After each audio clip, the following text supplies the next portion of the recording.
Have you ever truly listened to your own breath? Every exhale is a moment of letting go. Every inhale is a moment of being alive.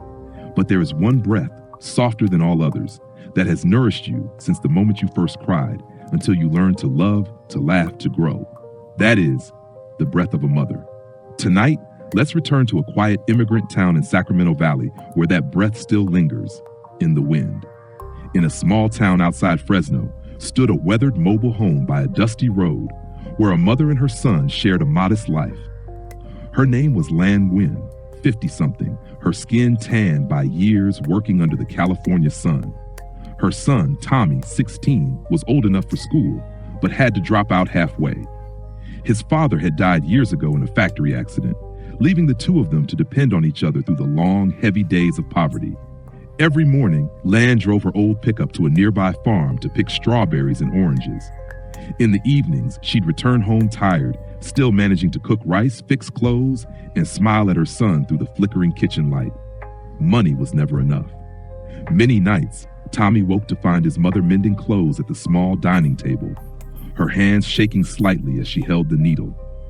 Sometimes she coughed softly, covering her mouth quickly, afraid he might hear. Tommy loved her deeply, but resentment sometimes crept into his heart. His classmates had new sneakers, phones, cars, while he had hand-me-downs and worn-out jeans. One night he muttered, "I wish we weren't so poor. I wish Dad was still here so you wouldn't have to work like this." Lan heard him. She paused, then softly said, "My son, having money is nothing if the heart forgets to be kind." Tommy turned away. He didn't understand. He only saw how small their world was and how far away his dreams seemed. One rainy afternoon in November, Tommy came home to find his mother lying on the couch, her face pale, breathing faintly. A bowl of untouched soup sat nearby, and a bottle of cheap medicine rested on the floor. "Mom, why didn't you tell me you were sick?" he cried. Lan smiled weakly. "It's just the cold, honey. I'll be fine after some rest." But her breathing grew heavier, each inhale trembling like a candle struggling against the wind. Tommy ran to the neighbors, pleading for help to drive her to the clinic.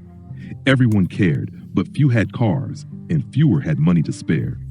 By the time he returned, she was asleep, her breath shallow and uneven.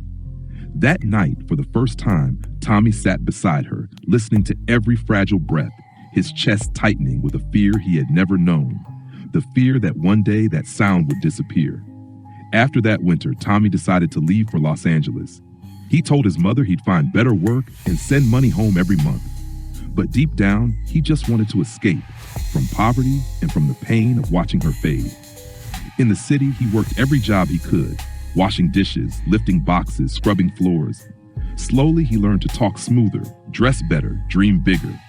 One day, he met Hannah, a kind girl with bright eyes and soft laughter. For the first time, he believed his life was changing. He never told her the truth, that his mother was still alive, living alone in that small, creaking trailer. He told her both his parents had passed away.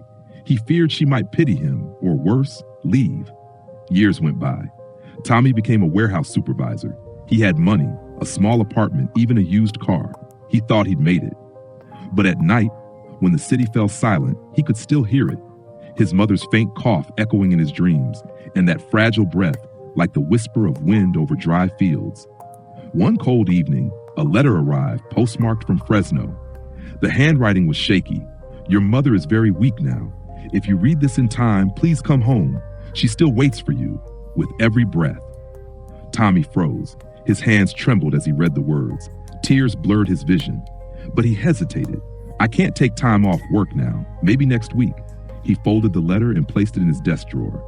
Days turned into weeks, until one night as he drove home down the freeway, a sudden gust of cold wind swept through his car.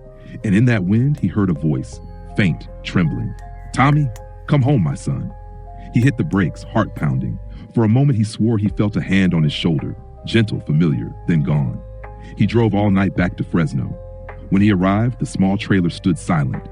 The door creaked open to darkness. Inside, the air was cold. On the couch lay a frail figure, still, barely breathing. Lan's eyes opened slowly, cloudy but kind.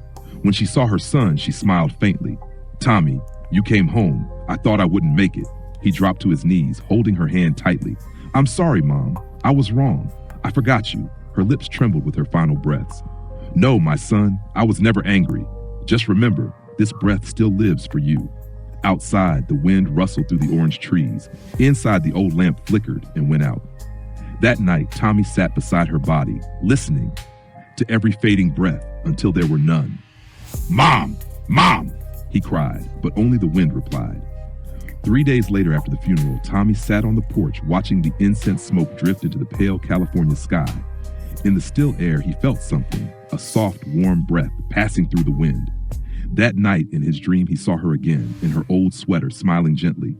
My son, don't cry. My breath is still here, in every morning wind, in every dawn that wakes you. He wept. Please, Mom, don't go. She smiled and touched his chest. As long as this heart is warm, I'll always be with you. When morning came, sunlight streamed through the window, and in the breeze that brushed his face, he heard it, that same soft breath, warm as love. Years later, Tommy opened a small community center in Los Angeles for children of immigrant workers. He named it the House of Breath. Every morning, he lights a stick of incense under his mother's picture and whispers, "Good morning, Mom. I still hear you in every breath of this life." One day, a little boy asked, "Mr. Tommy, why did you name it the House of Breath?" Tommy smiled softly. Because breath is the most precious thing we have. When you can still feel the breath of someone you love, that means you still have a miracle. He paused, gazing out the window at the sunlight over the fields. Sometimes we chase faraway dreams and forget the magic right beside us. A mother's breath isn't just life, it's love, compassion, and forgiveness, the quiet strength that carries us through every storm. And if you listen closely, between the noise and the silence, you'll hear it too, your mother's breath, living within every beat of your heart. Mom, I still hear your breath in every dream I have. Each of us carries within our chest a fragment of that sacred breath, gentle, timeless, eternal. If your mother is still with you, say the words of love while you still can. And if she's gone, close your eyes, take a deep breath, and you'll find her again in the quiet rhythm of your own heart. Thank you for listening to Mother's Breath.